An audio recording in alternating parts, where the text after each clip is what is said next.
orang lain. Nah, ya, kita tidak bisa langsung mengerti apa yang sebenarnya terjadi. Nah, pertama-tama, saudara, kita perlu memperhatikan fakta bahwa doktrin yang benar atau ajaran yang benar merupakan sesuatu yang sangat mendasar. Sangat penting bagi kita untuk memisahkan kebenaran dari dusta. Memisahkan apa yang benar dan apa yang salah. Dan sekarang dalam perjanjian baru, kita akan melihat bahwa seringkali ada penekanan terkait dengan hal-hal ini, khususnya dalam surat ini. Ada kelompok orang di Efesus yang sedang mengajarkan ajaran lain atau doktrin yang salah. Kelompok ini nampaknya mencampur adukan dongeng-dongeng dan tradisi Yahudi dan mencoba untuk kembali kepada perjanjian lama, dan ternyata itu membuat masalah yang rumit di gereja.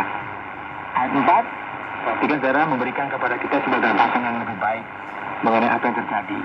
Ataupun sibuk dengan dongeng dan silsilah yang tak ada putus-putusnya, yang hanya menghasilkan persoalan belaka dan bukan tertib hidup keselamatan yang diberikan Allah dalam iman.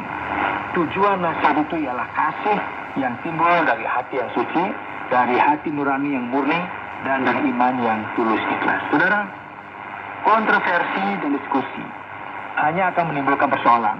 Di sini sepertinya ada kelompok, ya, orang-orang yang hanya menimbulkan masalah demi masalah bagi gereja yang memiliki sebuah ketertarikan untuk melakukan sesuatu tanpa memikirkan akibatnya. Sering begitu, ya. Kita buat masalah, tak pikir akibatnya. Mereka hanya ingin memperhatikan hal-hal yang berkaitan dengan silsilah dan dongeng, ya. Dan mungkin mereka berimajinasi terlalu tinggi untuk mengarang cerita ini. Nah, akhirnya apa? Mengakibatkan perpecahan di gereja. Alkitab dengan jelas berkata kepada kita melalui Paulus bahwa tidak satupun dari hal-hal ini penting.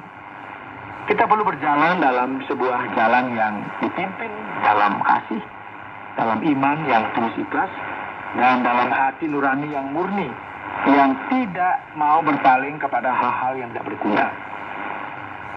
Paulus kemudian secara langsung dan terus terang berkata, tetapi ada orang yang tidak sampai pada tujuan itu dan sesat dalam omongan yang sia-sia. Mereka itu hendak menjadi pengajar hukum Taurat tanpa mengerti perkataan mereka sendiri dan pokok-pokok yang secara mutlak mereka kemukakan.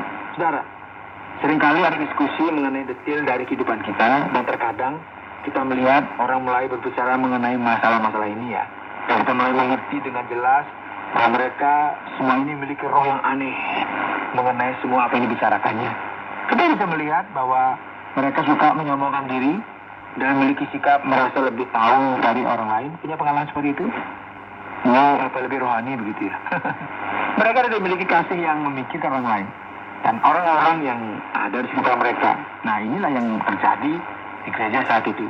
Penyesat percaya bahwa mereka ini merupakan ahli dalam hukum Taurat, dan mereka juga mencoba untuk memimpin kehidupan orang dalam kumpulan yang ada di jemaat. Jadi semacam dia yang banyak ngomong dan mengarahkan orang. Karena itu Paulus berkata, perhatikanlah, hai saudara-saudara sekalian, orang-orang ini salah. Ya, sebenarnya kontroversi dan diskusi mereka dikoreksi. Dan inilah mengapa Paulus ingin mengajarkan pelajaran ini kepada mereka. Paulus berkata, kita tahu bahwa hukum Taurat itu baik kalau tepat digunakan. Tidak ada sebenarnya masalah dengan perjanjian lama. Dengan semua informasi yang kita bisa temukan di dalamnya.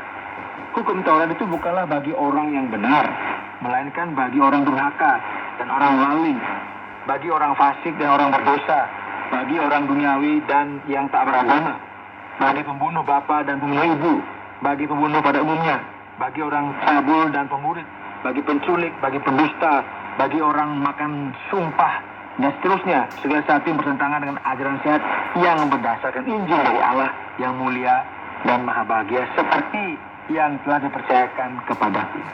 Saudara, panjang lebar dia bicara. Paulus menyatakan bahwa hukum Taurat itu sendiri merupakan sesuatu yang baik, dan hukum ini tidak dibuat untuk mereka yang telah dibenarkan. Hukum Taurat diberikan supaya menyatakan dan membuktikan kepada kita betapa jauhnya kita dari tujuan Allah yang diberikan kepada kita. Ketidaksempurnaan, kelemahan, kesalahan, dan dosa-dosa kita, semua ini dicela oleh hukum Taurat. kebenaran juga adalah barang siapa yang menentang doktrin yang sehat, mereka ini ada di dalam dosa dan menyatakan bahwa orang-orang ini merupakan bidat atau penyesat. Mereka ini merupakan orang-orang yang kacau, yang masuk ke gereja, merusak gereja, dan ini mereka ini apa ya, orang-orang yang di blacklist begitu ya. Orang-orang yang menentang doktrin yang sehat, sama dengan seorang pembunuh, penzina, pembohong, orang cabul, dan lain sebagainya. Selanjutnya dituliskan, aku bersyukur kepada Dia yang menguatkan aku, yaitu Kristus Yesus Tuhan kita, karena Ia menganggap aku setia dan mempercayakan pelayanan ini kepadaku. Aku yang tadinya seorang penghujat dan seorang penganiaya dan seorang ganas, tetapi aku telah dikasihaninya. Karena semuanya itu telah kulakukan tanpa pengetahuan, yaitu di luar iman. Malah kasih karena Tuhan kita itu telah dikaruniakan dengan limpahnya kepadaku dengan iman dan kasih dalam Kristus Yesus. Saudara yang dikasihi oleh Tuhan, Paulus memuliakan Allah dan mengucap syukur kepadanya karena apa yang telah ia lakukan dalam kehidupannya sebagai seorang rasul bagi bangsa-bangsa bukan Yahudi. Paulus menekankan tentang sebuah fakta bahwa ia memiliki otoritas dan hak untuk mengatakan semua ini karena ia merupakan seorang rasul Yesus Kristus dan misinya adalah untuk mengajar dan memberikan nasihat bagi gereja Kristus.